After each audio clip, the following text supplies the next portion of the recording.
Donc, vous êtes en couple avec quelqu'un qui vous néglige ou vous abuse, mais vous développez un lien avec cette personne. Vous ressentez de l'affection pour elle. Vous vous sentez dépendant même si elle vous néglige et vous abuse. C'est donc un lien qui mêle des sentiments d'amour et des sentiments de peur. Ce n'est donc pas un lien sain, mais c'est un lien. Pourquoi retourne-t-il dans des relations abusives et recrée-t-il des liens traumatiques avec des abus? Ce n'est pas seulement un enfant qui est poussé à établir des liens. Nous ne développons pas tout ce besoin de connexion. Il y a en nous, même adultes, quelque chose qui demeure poussé à créer des liens avec les autres, avec des activités qui procurent du plaisir, à établir un lien avec la beauté qui procure du plaisir. Ainsi, nous recherchons des amitiés, des relations où nous trouvons réconfort et soutien. Nous sommes poussés à nous connecter. Voilà ce que je veux que vous compreniez. Dans les définitions, nous avons dit que les abuseurs, ceux qui orchestrent le lien traumatique, l'abuseur sait que quelqu'un tente d'établir un lien avec lui. Quelqu'un le cherche pour un soutien, pour l'amitié, pour de l'aide. Ils le voient, ils le sentent. Désormais, ils ne vont pas simplement abuser de la personne. Ils vont exploiter ce besoin de connexion pour forger un lien traumatique. C'est vraiment triste. Ce qui peut arriver à un enfant à cause de cela, c'est qu'il en vient souvent à associer l'amour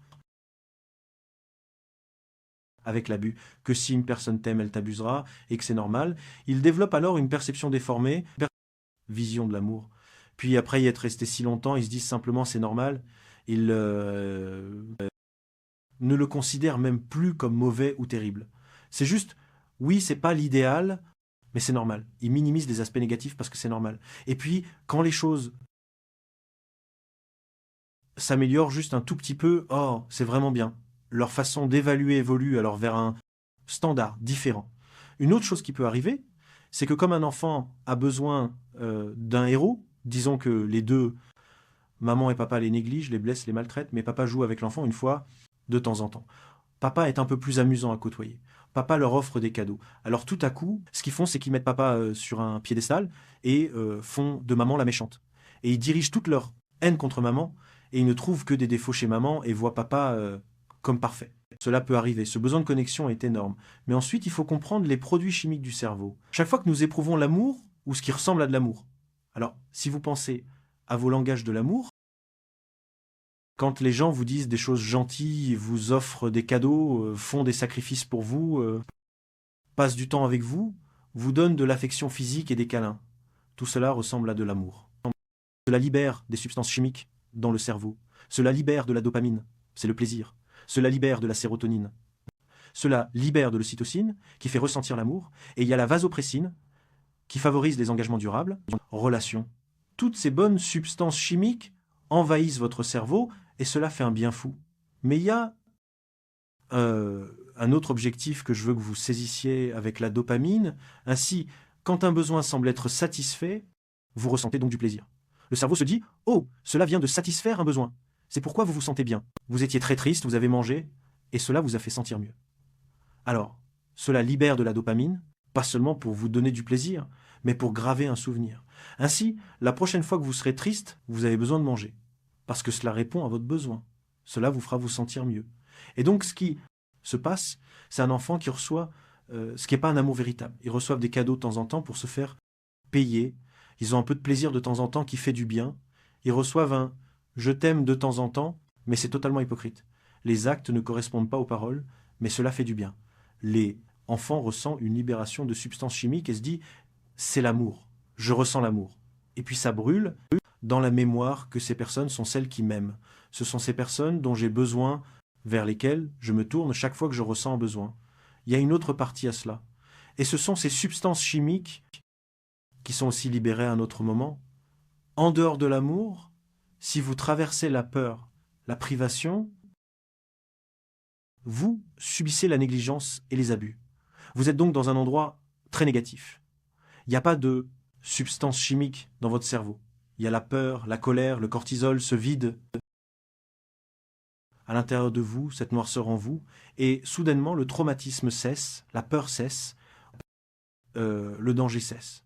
Soudain, quelqu'un cesse de retenir son amour pour vous. Quelqu'un fait une petite chose pour vous. Cela libère ces substances chimiques. C'est l'arrêt du mauvais qui libère les substances chimiques. C'est une chose qui ressemble presque à une petite gentillesse qui libère les substances chimiques. Donc, je veux que vous compreniez que le traumatisme, si c'est votre état habituel, dès que le traumatisme cesse, il libère des substances chimiques. Et vous avez l'impression que celui qui a provoqué cela même, celui qui a fait cesser cela, est la personne à qui je veux me lier. Et c'est donc une autre grande partie de ce lien traumatique. Ensuite, il y a une troisième dimension, qui est le cycle des abus. Ainsi, le cycle des abus commence par une phase d'idéalisation. Une lune de miel où la personne utilise vos 5 langages de l'amour et ils vous gardent par des cadeaux. Ils disent de gentilles choses. Ils font des choses pour... Ils passent beaucoup de temps avec vous et vous ressentez simplement de l'amour, de l'amour, de l'amour. Mais ensuite, cela va au-delà cette étape, puis cela passe à une phase de tension. Ils commencent à vous dévaloriser. Ils vous rabaissent. Il y a du mécontentement qui s'installe. La tension commence à monter. Puis on arrive à la phase d'explosion où il y a des abus. Donc, ce premier passage dans le cycle peut durer de 6 mois à 1 an avant que vous ne passiez finalement de la lune de miel à la phase d'explosion.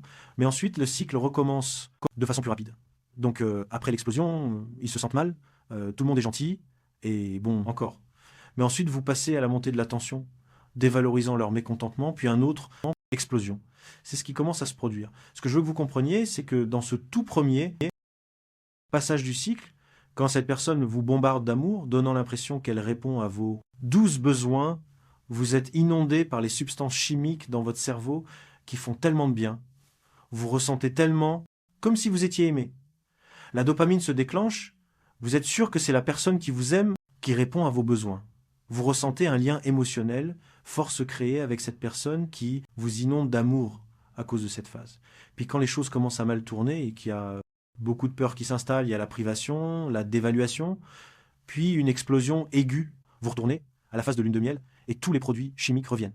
Vous repartez, vous voyez, c'est une personne merveilleuse qui traverse simplement une mauvaise journée, mais ensuite, le cycle commence à tourner autour. Et ce qui commence à se passer, c'est que cela devient de plus en plus négatif et moins de moments heureux. Mais savez-vous que lorsque vous êtes dans cet endroit très négatif, où la tension monte et vos besoins sont privés, il n'y a pas de bonnes hormones qui arrivent, et vous avez peur, la bonne chose va arriver bientôt. Tenez bon, et quand les bonnes nouvelles arriveront, quel soulagement, ou quand la colère cesse, quand les abus s'arrêtent, tous les produits chimiques envahissent le cerveau. Quand le traumatisme cesse, tous les produits chimiques envahissent le cerveau, et vous pensez cette personne est merveilleuse. Ainsi, vous pouvez voir que plus ce cycle se répète, plus le lien, ce lien chimique, se renforce, qui se produit dans le cerveau et se construit. Donc revenons à cette phase de tension, la personne commence à savoir qu'après la phase de tension vient la récompense où la douleur cesse et où le love bombing commence.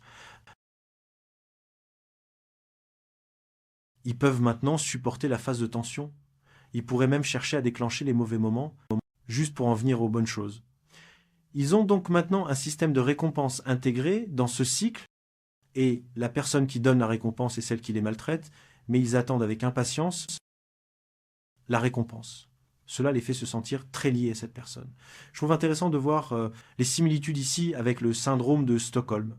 Donc le syndrome de Stockholm est apparu à cause de braquage de banque et personnes prises en otage lors du braquage. Et ce qu'ils ont découvert, après un certain temps, ces captifs ont commencé à s'identifier à leurs ravisseurs. Ils ont commencé à ressentir de l'affection pour eux, leur être loyaux, et ils se demandent que vient-il de se passer ici. Ces personnes les retiennent, les kidnappent, les prennent en otage, et maintenant ils les apprécient. Maintenant ils ont de l'affection pour eux. Que s'est-il passé là? Ce que les psychologues pensent, c'est que lorsqu'ils ont été capturés pour la première fois, ils ont été amenés à sentir qu'ils pouvaient perdre leur vie. Leur peur a donc atteint son maximum. Ils étaient dans un état de traumatisme intense. Puis, lorsque les ravisseurs décident de ne pas les tuer, ils ressentent simplement ce énorme soulagement qui les submerge de toutes sortes de substances chimiques. Ils ressentent même maintenant de la gratitude envers leurs ravisseurs de les avoir laissés en vie. Et toutes ces substances chimiques agissant dans leur cerveau provoquent maintenant chez eux un sentiment d'affection, l'envie d'écouter leurs ravisseurs, de s'identifier à eux. C'est ainsi que se crée le lien traumatique. Cela se produit dans le syndrome de Stockholm. Ça en fait partie, mais je veux que vous compreniez que cela va plus loin. Cela. Maintenant, il y a un quatrième élément dans le lien traumatique, qui est intermittent. Vous traversez donc le cycle, vous savez que les bons moments vont venir, mais vous n'êtes pas sûr du moment. Donc, vous ne savez pas quand la récompense va arriver, mais c'est sporadique. Vous ne pouvez pas la prévoir. Et vous ne savez pas quand ils vont passer Jekyll et Hyde. C'est aussi imprévisible, mais vous savez que cela va arriver. Ce que nous savons sur la dépendance, c'est que l'un des types les plus difficiles à gérer est celui où la récompense est intermittente. Prenons l'exemple du jeu. Une personne joue et ne sait pas si elle va décrocher le jackpot cette fois, mais elle sait qu'elle en a déjà décroché un par le passé. Elle peut donc jouer 20, 30 fois sans décrocher le jackpot et s'endetter de plus en plus, s'endettant. Mais ce qui se passe dans son cerveau, c'est « je sais que si je continue d'essayer, un jackpot finira par arriver ». Ainsi, cet aspect intermittent prolonge l'espoir de retrouver le bon côté. Parce que je l'ai vu une fois, de façon intermittente, je dois juste persévérer un peu plus. Ma chance va changer. Cette partie intermittente est donc très importante. Quelqu'un a dit que ce lien traumatique se produit spécifiquement parce qu'un agresseur vous inflige des récompenses et des punitions intermittentes. Ce faisant, un conditionnement psychologique se produit par lequel le survivant devient piégé. Dans une relation, on espère toujours retrouver les moments où tout allait bien. Finalement, vous vous contenterez de presque n'importe quelle petite miette de la version que le narcissique était au début. Vous pouvez même vous contenter de ne pas être puni comme une récompense ou d'une forme de bombardement affectif. Cela conduit à cela. C'est un problème de dépendance. Une addiction se développe dans le cerveau. Donc si vous pensez à une personne dépendante aux drogues, au début tout était positif. La drogue leur donnait l'euphorie. Elle effaçait tous leurs problèmes. Elle rendait la vie merveilleuse. Mais ensuite, de plus en plus, d'événements négatifs se produisaient. Et maintenant, la drogue les détruit. Mais que se passe-t-il dans le cerveau? Si je le fais encore une fois, peut-être retrouverai-je l'euphorie. Je dois le refaire encore une fois. Ils continuent donc à revenir à la drogue, même si elle leur fait du mal et les détruit. C'est ce qui se passe dans le lien traumatique. Au début, tout allait bien. Mais maintenant, cette personne ils vous maltraitent et vous continuez à revenir vers eux, espérant que cette fois sera différente. La docteure Hélène Fischer, anthropologue biologique, explique que le cerveau des personnes en situation de relations difficiles vivent d'une façon étrangement similaire à celle des cerveaux des addicts à la cocaïne. Encore une fois, comprenez bien que chaque fois qu'une personne dépendante commence à redescendre et se sent mal, son cerveau lui dit qu'il faut retourner prendre une autre dose de la drogue. Et cela résoudra tout. Ainsi, lorsqu'une personne est prise dans le cycle avec un abuseur et que chaque fois, la tension commence à monter, la peur se développe et leurs besoins ne sont pas satisfaits. Et c'est pénible, leur cerveau leur dit que je dois retourner vers l'abuseur parce que c'est les seuls qui peuvent arranger cela. La prochaine étape pour comprendre le lien traumatique est de comprendre l'élément de gaslighting et l'endoctrinement. Donc si vous regardez un enfant en situation de traumatisme complexe, il y a une énorme composante d'endoctrinement par gaslighting dans leur éducation. Donc, quand leur parent est en colère, ce parent dit à l'enfant que c'est de sa faute. Non, c'est du gaslighting. Ce n'est pas la faute de l'enfant, c'est la faute du parent. Le parent fait alors croire à l'enfant qu'il doit mettre ses besoins de côté, faire des besoins de ses parents la priorité absolue, qu'il doit se conformer aux règles que le parent a établies, même si l'intuition de l'enfant lui dit que c'est pas juste. Cela, c'est pas juste, ils doivent faire tout ce que le parent dit. Ils doivent laisser le parent penser à leur place. Ils doivent se méfier de leurs propres pensées, de leurs propres émotions, de leur intuition. Et ils doivent donner à leurs parents un poids total dans leur vie, un contrôle total de leur vie. Ils doivent être totalement dépendants de leurs parents pour tout. Cela fait partie de l'endoctrinement. Ainsi, les parents éliminent la pensée critique. Ils vous poussent à vous méfier de vos émotions, de votre intuition, et à dépendre totalement de... C'est ce qui se passe dans les relations adultes.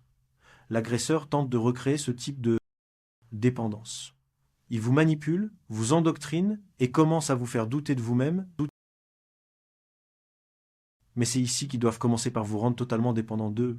Ils vont donc dire Tu n'as pas besoin de tes parents sont une mauvaise influence, tes parents sont malades, tu n'as pas besoin de tes amis. Nous avons juste besoin l'un de l'autre, tu as juste besoin de moi, nous devons répondre aux besoins de chacun. Et donc ils font tout cela pour commencer à vous couper des autres, afin que vous ne dépendiez que d'eux. Et pour faciliter cela, ils diront souvent « Je suis le seul à te comprendre, eux ne comprennent pas. Toi, ils ne se soucient pas vraiment de toi, je suis le seul à me soucier de toi, je suis engagé à te protéger, à te soutenir. Je me soucie de tes besoins. » Et ils t'attirent dans une dépendance toujours plus grande envers eux, croyant qu'ils sont les seuls à pouvoir être ce dont tu as besoin. Et vous leur faites de plus en plus confiance. Mais ensuite, cela va encore plus loin. Ils commencent par vous couper de tous vos soutiens extérieurs, ne faisant plus confiance à personne d'autre, les percevant presque comme dangereux ou ennemis. Maintenant, ils veulent faire la même chose avec vous-même. Ils veulent que vous arrêtiez de faire confiance à votre instinct, d'arrêter de faire confiance à votre propre réflexion. Ils commencent à vous dévaloriser en disant « Tu es stupide, tu ne vois pas cela correctement. Oh, tu as tout mal compris. Tu ne comprends jamais rien. » Et ils commencent à vous faire douter de votre propre réflexion, de votre instinct, de votre perception des choses. Pour que vous accordiez de plus en plus de poids à leur perception des choses, et encore plus de poids à ce qu'ils ressentent, ce qu'ils pensent, ce qui détermine votre réalité, pas la vôtre propre perception des choses. C'est le processus d'endoctrinement par manipulation mentale. Et donc ce qui se passe vraiment, là, est qu'ils approfondissent votre honte. Ils vous poussent à douter davantage de vous-même et penser de pire en pire de vous-même, vous voir de plus en plus comme un incapable, un perdant. Vous ne faites rien de bien. Ils vous enlèvent la capacité de vous défendre, de vous respecter.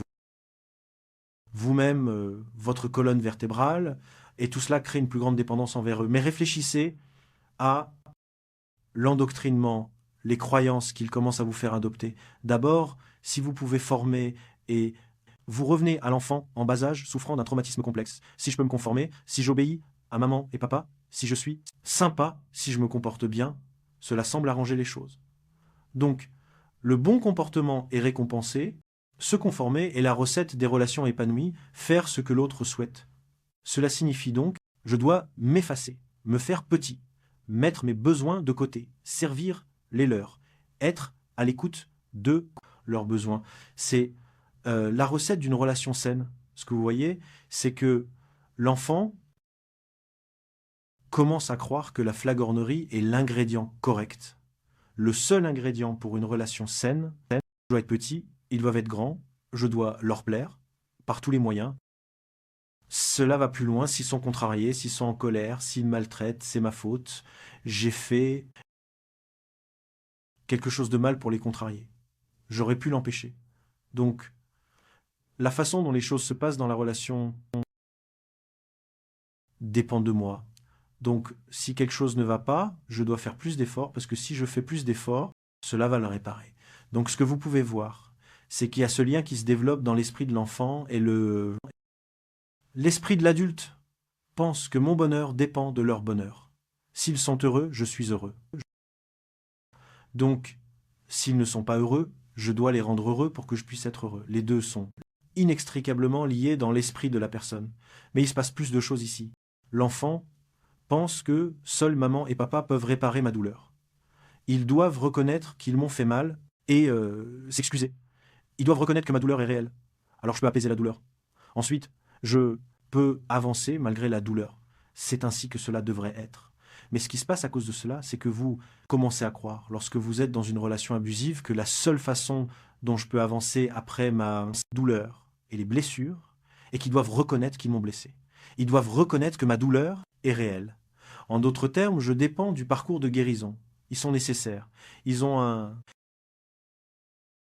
rôle nécessaire dans mon parcours de guérison. Ils doivent valider ma douleur. Ils doivent valider qu'ils ont fait quelque chose de mal. Sinon, je ne peux pas avancer. Ce qu'ils ne voient pas, c'est que tu pourrais guérir la douleur en quittant la relation, en validant toi-même la douleur, en faisant en sorte que d'autres personnes saines valident ta douleur. Ensuite, tu pourrais guérir. Ensuite, tu pourrais vraiment aller mieux. Mais ce que l'endoctrinement a fait, c'est de t'amener à un endroit où tu commences à croire que j'ai besoin d'eux pour valider cela. C'est la seule façon pour moi de guérir et d'avancer. Alors, vois-tu que ces caractéristiques, ici, et les croyances sont toutes des caractéristiques de la codépendance, ce qui se passe, c'est que vous croyez que vous devez devenir codépendant pour avoir une relation. Vous devez mettre vos besoins de côté. Vous devez vous conformer. Vous devez faire de leurs besoins la priorité absolue. Vous devez être plus à leur écoute. Puis vous l'êtes envers vous-même. Vous devez être celui qui fait tous les sacrifices et accomplit tout le changement. Donc, le lien traumatique fait partie de la codépendance. C'est ce que je veux que vous compreniez. Il y a un aspect du lien traumatique. Pensez à l'enfant qui développe ce lien dans un traumatisme complexe. Cela crée un mode de fonctionnement malsain, une normalité toxique, un modèle relationnel normal où l'autre est supérieur. Je suis inférieur. Mes besoins n'ont pas d'importance. Leurs besoins comptent. Je dois me sacrifier. Eux ne se sacrifient jamais. Cela devient votre norme. Donc cela, puis, une fois adulte, vous êtes attiré par ce qui vous semble normal. Donc, vous êtes attiré par relations abusives. Mais ensuite, vous avez « mes besoins ne sont pas satisfaits ». Mes besoins n'ont pas d'importance. Je considérez cela comme votre normal. Puis vous avez le cycle de l'abus qui devient votre normal. Les choses vont bien, mais ensuite elles sont vraiment mauvaises pendant longtemps, mais le bien va revenir. Et vous acceptez simplement cela comme votre normal. Donc tout cela semble familier. Tout cela devient ce que vous pensez que tout le monde doit vivre. Et donc vous y retournez directement dans vos relations actuelles. Donc si vous avez vécu cela, voici ce que je veux que vous compreniez de ce que je viens de dire.